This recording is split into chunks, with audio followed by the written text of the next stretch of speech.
कमला जी बहुत ही दबंग किस्म की महिला थीं और अपने घर पर अपना हुक्म चलाती थीं। और मजाल है कि उनके हुक्म के खिलाफ कोई उस घर में एक कदम भी उठा ले। उनके दो बेटे थे। बड़े बेटे की शादी हो चुकी थी और दिव्या उनके घर की बड़ी बहू थी। दिव्या को उन्होंने अपने हुक्म का गुलाम बनाकर रखा था। साथ ही साथ उसे इतना दबा कर रखा था कि दिव्या और उसके पति कमला जी की बातों के अनुसार ही चलते थे।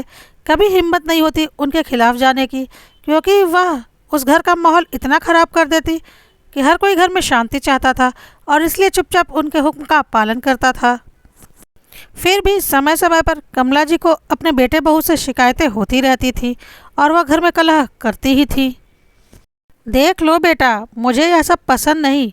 अभी से अपनी मनमर्जी चला रही है। बड़ों का तो कोई लिहाज ही नहीं। पर मैंने कहा था दिव्या से सूट पहनने के लिए। अच्छा, अब तुम इतने बड़े हो गए हो कि अपनी माँ की बात काटने लगे हो। जब मैं मर जाऊँ उसके बाद अपनी मनमर्जी चलाना।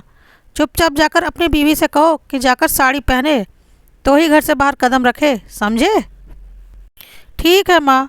मोहन अपनी माँ को कुछ भी ना कह पाया, पर अपनी पत्नी को जाकर इतना ज़रूर कह दिया कि सूट की जगह साड़ी पहन ले। अक्सर यही होता था।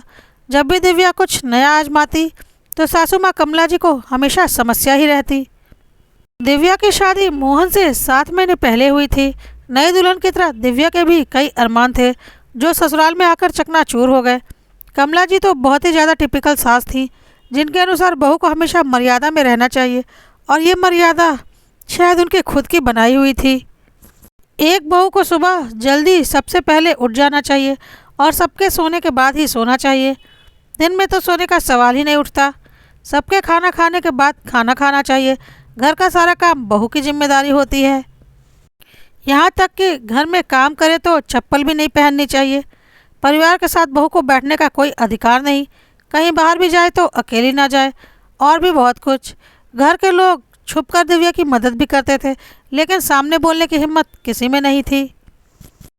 अगर किसी भी एक नियम की अवहेलना हो जाती तो उस दिन कमला जी सबका खाना खाना दुश्वार कर देती। उनका एक ही तकिया कलाम था, जो भी करना है मेरे मरने के बाद ही करना। इसलिए बेचारी दिव्या भी बस घर परिवार में सिमट कर रह गई थी। वक्त यूं ही बीतता गया। 2 साल बाद दिव्या के ननंद की शादी पक्की हुई। तब भी दिव्या की शॉपिंग कमला जी ने ही की। दिव्या कोई भी सामान अपनी मर्जी से ना ला सकी। दिव्या की बड़ी तमन्ना थी कि एक लहंगा तो वह अपनी मर्जी से ले ले, पर ऐसा ना हो सका। जब उसने यह बात मोहन को बताई तो मोहन ने कहा कि जब हम तुम्हारे मम्मी पापा के घर न्योता देने जाएंगे तो तुम अपनी माँ के साथ बाजार जाकर लहंगा खरीद लेना और यहाँ आकर कह देना कि तुम्हारी माँ ने विदाई में दिया है। बस इस बात का ध्यान रखना कि माँ को पता ना चले। दिव्या ने ऐसा ही किया, पर पता नहीं कैसे कमला जी को पता चल गया और उसके बाद उन्होंने बहुत बड़ा बखेड़ा खड़ा कर दिया। उन्होंने दिव्या को वह लहंगा यह कहकर पहनने तक नहीं दिया कि मैं मर जाऊँ तो मेरी अर्थी पर पहन लेना। आखिर मन मारकर दिव्या ने वो लहंगा अपनी ननंद को ही गिफ्ट कर दिया। वक्त यूँ ही बीतता गया, पर कमला जी के स्वभाव में कोई फ़र्क नहीं आया। कुछ सालों बाद दिव्या के देवर की भी शादी हो गई और नेहा दिव्या की देवरानी बनकर आई। दिव्या सीधी सादी थी, वही नेहा तेज तर्रार स्वभाव की थी। कुछ दिनों तक तो सब कुछ ठीक ठाक रहा, पर नेहा को इतना तो समझ में आ ही गया था कि इस घर में रहना है तो कमला जी के अनुसार ही रहना पड़ेगा। साथ ही साथ उसे यह भी पता चला कि किस तरह से दिव्या अपना मन मारकर इस घर में रह रही है। उसने कई बार दिव्या को समझाने की कोशिश की थी कि भाभी आवाज़ उठाइए, पर दिव्या ने कभी भी हिम्मत नहीं की। एक दिन मदन और नेहा ने पिक्चर जाने का प्रोग्राम बनाया। उस दिन नेहा सूट पहनकर कमरे से बाहर आई तो उसे देखकर कमला जी के तन बदन में आग लग गई। बहू, यह क्या हरकत है? कमला जी जोर से चिल्लाने लगी। उनकी आवाज़ सुनकर पूरे घर के लोग बाहर आ गए। क्या हुआ माँ जी? तुम्हारी हिम्मत कैसे हुई सूट पहनकर बाहर आने की? अभी के अभी सूट बदल कर आओ। पर इसमें क्या खराबी है? शरीर तो पूरा ढका हुआ है। मुझे नहीं पता। अभी के अभी सूट बदल कर साड़ी पहन कर आओ। यहाँ जो मनमर्जी करनी है मेरे मरने के बाद करना। मैं नहीं बदलूंगी सूट। आपको जो चीखना चिल्लाना है, जो करना है करिए। कमला जी को नेहा से इस तरह के जवाब की उम्मीद नहीं थी। उन्होंने पास रखी छड़ी उठाई और नेहा की तरफ लपकी। यह देखकर सारे घर के सदस्य हैरान हो गए। अब तक तो कमला जी मुंह से बोलती थी, अब उन्होंने बहू के ऊपर हाथ उठाने की भी कोशिश की। कमला जी के दोनों बेटे अपनी माँ का यह रूप देखकर अवाक रह गए। उन्हें लगा उन्होंने बहुत बड़ी गलती की, अपनी माँ को सही वक्त पर रोका नहीं। आज उनकी हिम्मत इतनी बढ़ गई कि वह अपनी बहू के ऊपर हाथ उठा रही हैं।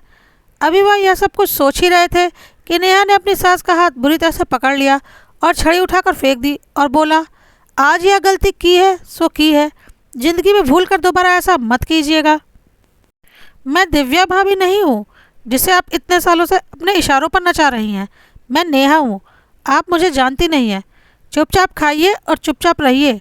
कौन क्या कर रहा है इसमें दिमाग चलाना बंद कीजिए। हम कोई आपके खरीदे हुए गुलाम नहीं हैं जो आपके इशारों पर नाचते रहेंगे।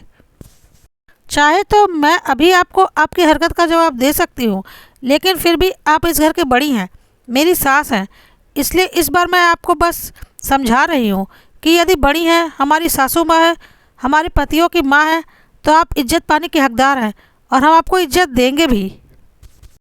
लेकिन इज्जत पाने के लिए उस लायक काम भी करने पड़ते हैं। दिव्या भाभी इतने सालों से आपको बर्दाश्त कर रही हैं, यह उनकी महानता है और इसके लिए उनकी तारीफ़ करना भी बनता है।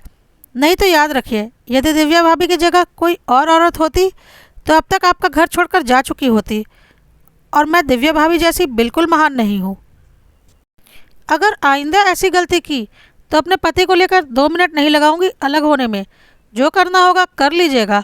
फिर यही बोलेंगी ना कि बेटा बीवी का हो गया, तो बेटे को बीवी का बनने के लिए आप जैसी माँ ही मजबूर करती हैं, क्योंकि आप लोग कभी बेटे को अपनी नई ज़िंदगी शुरू करने देना ही नहीं चाहती।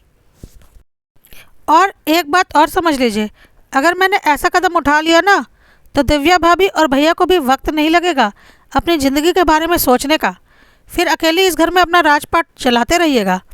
कमला जी को तो यह सब कुछ सुनकर अपना राजपाट डोलता हुआ नजर आया और उन्होंने बोला, हाँ जो बोलना है बोल लो। मेरी बड़ी बहू तेरे जैसी बदज़बान नहीं है। तुझे जो करना है कर। वह तो आज तक मेरी सेवा कर रही है और आगे भी करेगी, लेकिन इस घर में अपनी मनमर्जी मेरे मरने के बाद ही चलाना। और तेरी इतनी हिम्मत कि मुझसे ज़बान लड़ाती है। अभी फ़ोन करती हूँ तेरे बाप को, आ करके लेकर जाएगा तुझे। कभी दिव्या ने पलट कर जवाब नहीं दिया। तेरी हिम्मत कैसे हो गई जो मुझे जवाब दिया? जो भी करना है मेरे मरने के बाद करना। तो कब मर रही हैं आप? अचानक से ही दिव्या के यह कहते ही पूरे कमरे में सन्नाटा पसर गया। क्या कहा बहू तुमने? यही कि कब मर रही हैं आप? इतने सालों से मैं आपके मरने का इंतज़ार कर रही हूँ, पर आप हैं कि मरती ही नहीं। बहुएं भी इंसान होती हैं, उनकी भी कुछ इच्छाएं होती हैं, लेकिन उन्हें पूरा करने के लिए हमें आपके मरने का इंतज़ार क्यों करना पड़ रहा है? आप जैसी औरतें कभी अपनी बहू की इच्छाओं को समझ ही नहीं पाती। मर्यादा के नाम पर झूठे ढकोसलों में आपने हमको बांध कर रख दिया। बहू तुम अपनी सास के लिए ऐसा कैसे कह सकती हो? मैं तो आपके ही मुंह से सुनती आ रही हूँ। आप ही तो कहती हैं कि जो करना है मेरे मरने के बाद करना। आपकी ही बोली है जो शायद बहुएं आपके मरने का इंतज़ार कर रही हैं। आज दिव्या के मुंह से यह सब कुछ सुनकर पूरा परिवार दंग रह गया।